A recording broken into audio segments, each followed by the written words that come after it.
नमस्कार, मैं जेनिफर धूरी आज के न्यूट्रिशन काउंसलिंग सर्टिफिकेशन कोर्स के ह्यूमन एनाटॉमी के दूसरे सेशन में आपका स्वागत करती हूँ। पिछली बार हमने ये पढ़ा है कि हमारा शरीर किन किन तत्वों से बना है। हमने ये भी पढ़ा है कि शरीर को स्वस्थ रखने के लिए हमें कौन से पोषक तत्वों की जरूरत है। आज हम ये पढ़ेंगे कि हमारा शरीर किस फंडामेंटल यूनिट यानी इकाई से बना है। हम ये भी पढ़ेंगे कि हमारे शरीर में मसल्स यानी मांसपेशियों का क्या महत्व है और मसल्स यानी मांसपेशियों के क्षति के कारण हमारे शरीर में कौन कौन से दुष्परिणाम हो सकते हैं। हमारा शरीर और उसके सारे अंग कोशिकाएं यानी सेल से बने हैं। कोशिकाएं हमारे शरीर की संरचना का आधार है। अगर कोशिकाएं अपना अपना निर्धारित काम सही तरीके से करे तभी हमारे शरीर की सारी कार्य प्रणालियां ठीक तरीके से काम करती है। जिस तरह से कोशिकाएं हमारे शरीर की संरचना का आधार है, इसी तरह प्रोटीन्स, विटामिन्स और मिनरल्स हमारे कोशिकाओं की संरचना और कार्य प्रणाली का आधार है। इनके बिना हमारे कोशिकाओं का निर्माण नहीं हो सकता, उनका रखरखाव नहीं हो सकता और वो सही तरीके से काम नहीं कर सकती। प्रोटीन्स, विटामिन्स, मिनरल्स और फाइबर की उचित मात्रा न मिलने पर कोशिकाओं पर दो तरह से असर होता है। सबसे पहले कोशिकाओं की कार्य क्षमता पर असर होता है। दूसरा, प्रोटीन्स, विटामिन्स, मिनरल्स और फाइबर की अधिक कमी के कारण कोशिकाओं की संरचना बिगड़ जाती है। कोशिकाओं की संरचना पर अगर असर होता है तो हमारे शरीर की भी संरचना पर असर होता है।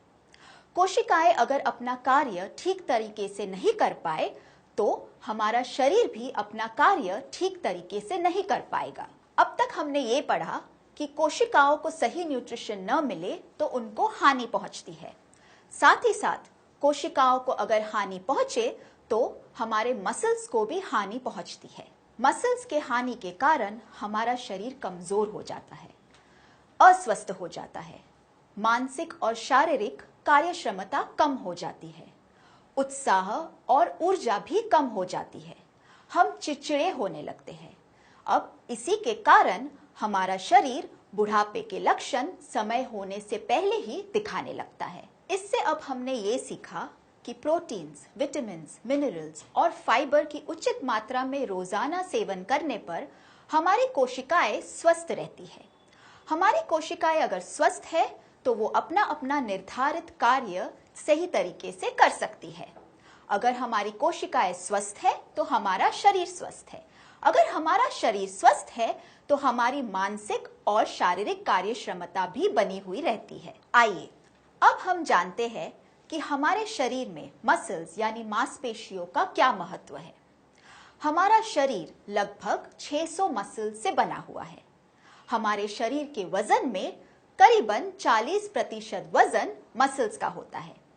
मसल्स हमारे शरीर के हर क्रिया में बहुत ही महत्वपूर्ण भूमिका निभाते हैं, जैसे उठना, बैठना, दौड़ना, झुकना। इन सब क्रियाओं के लिए मसल्स का स्वस्थ रहना बहुत जरूरी है। सबसे महत्वपूर्ण कार्य जैसे सांस लेना, खून का संचार होना, इनमें भी मसल्स की बहुत अधिक भूमिका होती है। मसल्स के बिना हम हमारे जीवन की कल्पना ही नहीं कर सकते हैं। वास्तव में देखा जाए तो हमारे शरीर के हर छोटे बड़े कार्य में मसल्स का सही तरीके से काम करना बहुत जरूरी है। तो अब तक हमने ये जाना कि मसल्स यानी मांसपेशियों का हमारे शरीर में क्या महत्व होता है। अब हम ये जानेंगे कि मसल लॉस यानी मसल की हानि क्या होती है और मसल की हानि के कारण हमारे शरीर पे क्या प्रभाव पड़ता है। जैसे जैसे हमारी उम्र बढ़ती है वैसे वैसे हमारे शरीर का मसल लॉस होता है, यानी हमारे मसल्स में हानि होती है।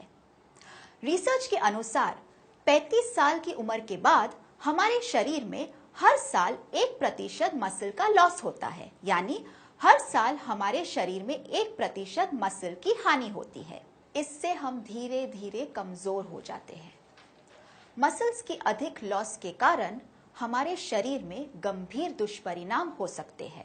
हमारा शरीर कमजोर हो जाता है, हमारे शरीर में ऊर्जा नहीं रहती और रोजमर्रा की छोटे छोटे काम हम ठीक तरह से नहीं कर सकते हैं। इसीलिए बहुत जरूरी है कि हम उचित और संतुलित पोषण के द्वारा कोशिकाओं को स्वस्थ रखें और मसल्स लॉस को रोकें। अब समय है प्रश्न उत्तर का। प्रश्न: कोशिकाओं और मसल्स को सही न्यूट्रिशन ना मिले तो शरीर को क्या नुकसान हो सकता है? उत्तर: कोशिकाओं को अगर सही न्यूट्रिशन मिला तो कोशिकाएं अपना निर्धारित कार्य सही तरीके से कर सकते हैं।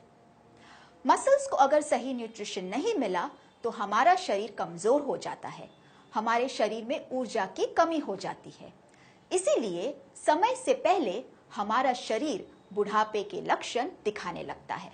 तो अब हम मिलेंगे न्यूट्रिशन काउंसलिंग सर्टिफिकेशन कोर्स के तीसरे सेशन में।